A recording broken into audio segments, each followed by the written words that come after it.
Seloki KE, saluran obrolan karya Imam Kuskupan Agung Ende dalam seduhan firman.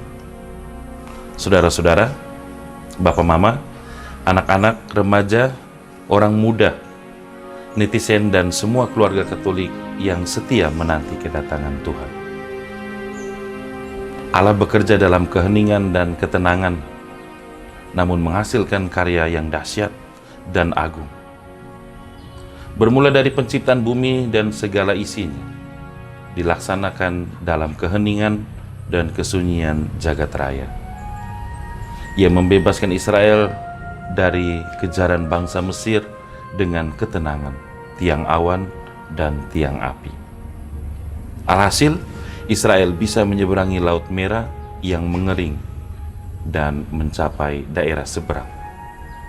Ia bersemayam di tabut perjanjian dalam kemah suci saat pengembaraan Israel dan dalam bait Allah Yerusalem saat Israel sudah menetap, dan ia menyelenggarakan hidup manusia dari tabut perjanjian itu.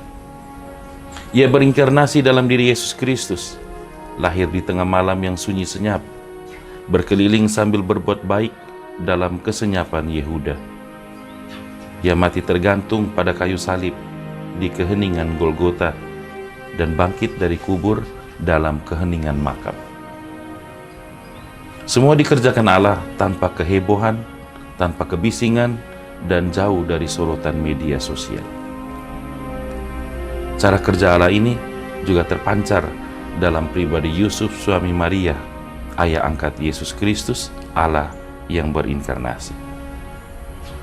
Ia yang bertunangan dengan Maria dan mendapati kenyataan bahwa Maria telah mengandung sebelum mereka hidup bersama sebagai suami istri, berencana untuk menceraikan Maria secara diam-diam. Merupakan sebuah aib dan hal yang memalukan jika seorang perempuan telah hamil sebelum meresmikan hubungan dengan seorang pria yang menjadi suaminya. Hukuman yang biasa dijatuhkan pada perempuan jenis ini adalah rajam, dilempari batu sampai mati. Sebagai lelaki normal, Yusuf tentu kecewa terhadap Maria. Namun keunggulannya adalah ia tidak mau ribut-ribut dan membuat kehebohan di kota kecil Nazaret. Ia mau menyelesaikan persoalan dan menghentikan hubungan ini secara kekeluargaan, bicara bersama dan mengambil keputusan. Dalam kegalauannya, malaikat Tuhan memberitahukan situasi yang sebenar, bahwa Maria mengandung dari Roh Kudus. Menerima bisikan dan pemberitahuan surgawi, Yusuf membatalkan semua rancangan dan rencana manusiawinya dan memutuskan untuk terlibat dalam rencana Allah. Allah bekerja dalam ketenangan dan keheningan. Yusuf pun menerjunkan diri dalam karya akbar nan dahsyat Allah dalam kesunyian. Selanjutnya, ketika Yesus telah lahir dan dikejar oleh Raja Herodes, malaikat Tuhan menyuruh Yusuf dan keluarga kecilnya untuk mengungsi ke Mesir. Dan setelah Herodes mati, ia disuruh untuk kembali ke Israel dan menetap di Nazaret, daerah Galilea. Semua dilaksanakannya dalam diam lahiriah, namun batinnya tetap aktif, merefleksikan dan memaknai semua peristiwa. Kitab suci tidak mencatat sepotong kalimat pun yang diucapkan Yusuf. Ia benar-benar diam dan hening, namun berperan dalam karya besar Allah. Zaman kini amat jarang dan susah menemukan orang seperti Yusuf, bekerja dalam diam, taat dan patuh tanpa suara dan komentar. Pada era medsos kini, ketika setiap orang ingin narsis, eksis, dan berlomba mendapatkan sebanyak mungkin subscriber, like, pertemanan, komentar, dan ditonton, amat sulit menemukan Yusuf yang rendah hati, yang bekerja dalam keheningan.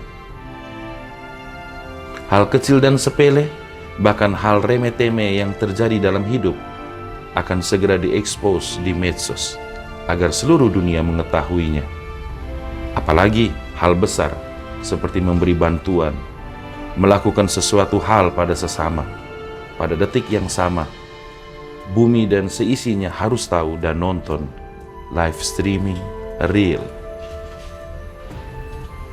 Para saudara, manusia masa kini adalah manusia serba heboh dan ribut pada tampak luar atau kulitnya, tanpa diikuti dengan isi dan makna. Hidup dijalani sebatas cari tenar dan dikenal banyak orang, tanpa diikuti refleksi dan pemaknaan atas realitas dan kenyataan. Berteman dengan ribuan orang di dunia maya, namun pada saat yang sama, relasi interpersonal diabaikan. Duduk bersama beberapa orang, namun masing-masing sibuk dengan gadgetnya. Yang jauh menjadi dekat, yang dekat justru diabaikan. Piala Dunia 4 tahun lalu dan tahun-tahun sebelumnya akan mengumpulkan banyak orang dalam nobar alias nonton bareng. Namun Piala Dunia tahun ini, masing-masing orang nonton di HP-nya. Masing-masing orang sibuk dengan Free Fire, Snake, Bubble Shooter, dan game-game lainnya, dan mengabaikan orang yang duduk di hadapannya. Mari kita berbenah. Allah berinkarnasi menjadi manusia untuk menemui dan menjumpai kita, untuk bicara dari hati ke hati dengan kita, dan membisikkan kehendaknya dalam keheningan batin. Jangan sia-siakan kehadirannya dengan kesibukan kita dalam bekerja dan tenggelam dalam rutinitas medsos yang membuat kita tidak mampu mendengar suaranya yang berbisik halus dalam hati kita. Mari kita berusaha mencari dan menciptakan keheningan semenit dari 24 jam sehari untuk berefleksi dan mendengarkan suara Tuhan. Maka kita akan menjadi Yusuf zaman ini yang tetap berjalan dalam kehendak Tuhan dan bekerja dalam diam dan hening, namun menghasilkan karya yang akbar dan dahsyat. Semoga